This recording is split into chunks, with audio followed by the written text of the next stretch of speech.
আপনার হাজব্যান্ড কিংবা ওয়াইফ যদি পরকীয়ায় লিপ্ত হয়ে ধরা খায়, তাহলে এই সময় আসলে আপনার কী করা উচিত? তাকে কি আপনার ক্ষমা চাইলে মাফ করে দেওয়া উচিত, নাকি ক্ষমা চাওয়ার পরেও তাকে আপনার ছেড়ে দেওয়া উচিত?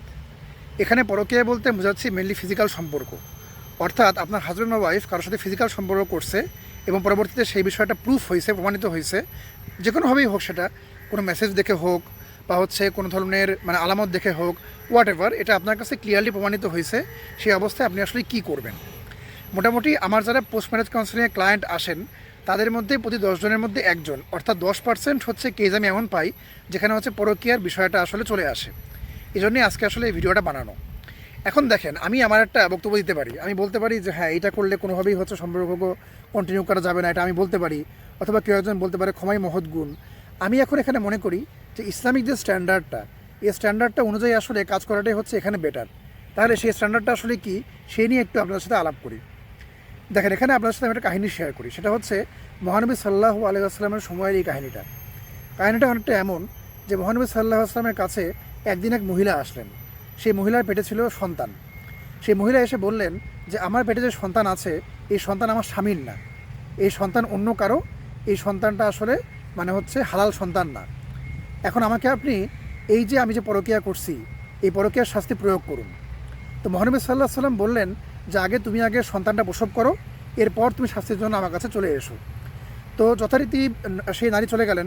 সেই নারী চলে গিয়ে পরবর্তীতে উনি আবার আসলেন সন্তান প্রসবের পরে, এবং সন্তান প্রসবের ঠিক ওই দিনই, যেদিন সন্তান প্রসব উনি করছেন, ওই দিনে নবীর কাছে উনি আসলেন। আসার পর আবারও বললেন যে এখন আপনি আমার বিচার করেন। তো বিচার করেন যখন বললেন, তো নবী সাল্লাল্লাহু আলাইহি ওয়াসাল্লাম বললেন যে এখন তো তোমার যে সন্তানটা আছে, তাকে তো বুকের দুধ পান করাতে হবে। তাহলে এখন যদি আমি তোমাকে শাস্তি দেই, তাহলে সন্তানের যে জীবনযাপন, এটা ব্যাহত হবে। তো এই কারণে সন্তানের যখন দুধ ছাড়ানোর বয়স হবে, অর্থাৎ 2 বছর, সে 2 বছর পরে তুমি আমার কাছে আসো। তখন মহিলা আবারও 2 বছর পর সন্তানের বুকের দুধ যখন ছাড়ায় ফেললো, তখন আসলো। তো এরপর মহানবী সাল্লাল্লাহু আলাইহি ওয়াসাল্লাম ইসলামিক যে শাস্তি, সেই শাস্তি নারীর উপর প্রয়োগ করলেন। শাস্তিটা কী ছিল? শাস্তিটা ছিল এমন যে সেই নারীকে একদম মাটিতে বুক পর্যন্ত পুঁতে, তারপর পাথর মেরে হত্যা করা। তো পাথর মেরে তাকে তার যে হত্যা বিষয় যেটা, সেটা আলটিমেটলি কার্যকর করা হয়ে গেল। তো এখন কথা এই যে হত্যা যে হলো, হত্যা হওয়ার পর নবী করিম সাল্লাল্লাহু আলাইহি ওয়াসাল্লাম সেই নারীর জানাজার নামাজে কিন্তু ইমামতি করছিলেন। তো সাহাবীরা ওনাকে জিজ্ঞেস করলো যে এই মহিলা এরকম নোংরা মহিলা, যে কিনা বিয়ের বাইরে একজন ছেলের সাথে মেলামেশা করছে, আপনি কি তার জানাজায় ইমামতি করবেন? তখন নবী সাল্লাল্লাহু আলাইহি ওয়াসাল্লাম বললেন যে উনি এমন একজন মহিলা, এবং ওনার তওবাটা এতটাই স্ট্রং ছিল, যেই তওবাটা সারা মদিনার মানুষের জন্য আসলে ক্ষমা ক্ষেত্রে এনাফ। তার বেসিক্যালি নবী করিম সাল্লাল্লাহু আলাইহি ওয়াসাল্লাম জানতেন যে নারী তওবাকারী, এবং তার তওবা কবুল হয়েছে, এবং সে আসলে ফিরে আসছে।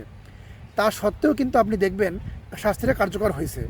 মজার বিষয় ইসলামে কিছু পাপ আছে, খুব সামান্য কয়েকটা পাপ আছে, যেগুলোর ক্ষেত্রে আসলে শাস্তি মওকুফের কোনো ব্যবস্থা নাই। তার মধ্যে একটা পাপ পরকীয়া বিয়ের পরে। বিয়ের পরে যদি কোনো নারী বা কোনো পুরুষ পরকীয়ায় লিপ্ত হয়, ফিজিক্যাল সম্পর্কে যদি লিপ্ত হয় এবং তার যদি প্রমাণিত হয়, তাহলে তার শাস্তি মৃত্যুদণ্ড। এখন আপনি বলতে পারেন যে আপনার ওয়াইফ যদি পরকীয়ায় আল্লাহ না করে লিপ্ত হয় এবং যদি প্রমাণিত হয়, তাহলে ইসলামিক রাষ্ট্র কি আপনি মাফ করে দিলে মাফ করে দিতে পারবে? অর্থাৎ যদি আপনি আদালতের সামনে গিয়ে বলেন যে আমি আমার ওয়াইফের এই অপরাধ ক্ষমা করে দিছি, তাহলে কি সে অপরাধ ক্ষমা হয়ে যাবে? উত্তর না, ক্ষমা হবে না। এটাই ইসলামিক আইন। এখন আপনি বলতে পারেন কেন ক্ষমা হবে না? কেন? দেখেন, ধরেন যে আপনার ছেলে অথবা আপনার মেয়েকে কোনো একজন ব্যক্তি হত্যা করছে। আমি আবারও বলি, আপনার ছেলে বা আপনার মেয়েকে কোনো একজন লোক হত্যা করছে। এই হত্যা করার পরে এখন যদি আপনি বলেন অ্যাজ এ বাবা যে আমি হত্যাকারীকে মাফ করে দিলাম, তাহলে মাফ হয়ে যাবে, শাস্তি হবে না হত্যাকারীর। কিন্তু যদি আপনার ওয়াইফ বা যদি আপনি একজন মেয়ে হন, তাহলে আপনার স্বামী যদি পরকীয়ায় লিপ্ত হয়, ফিজিক্যাল সম্পর্কে লিপ্ত হয় বিয়ের পরে, এবং যদি সেটা প্রুফ হয় আদালতে, তাহলে আপনার পক্ষে আপনার পক্ষে বা কারো পক্ষেই, এমনকি নবী সাল্লাল্লাহু আলাইহি ওয়াসাল্লামের পক্ষেও ওই ব্যক্তিকে মাফ করা সম্ভব না, তার শাস্তি কার্যকর হবেই। এটা ইসলামিক বিধান। তাহলে যদি আপনি মুসলমান হয়ে থাকেন, তাহলে এখন চিন্তা করে দেখেন যে যদি আপনার হাজব্যান্ড বা ওয়াইফ পরকীয়ায় যদি লিপ্ত হয়, তাহলে আসলে তাকে কি আপনার ছেড়ে দেওয়া উচিত, নাকি সে খাস দিলে তওবা করলে তাকে আপনার মাফ করে দেওয়া উচিত?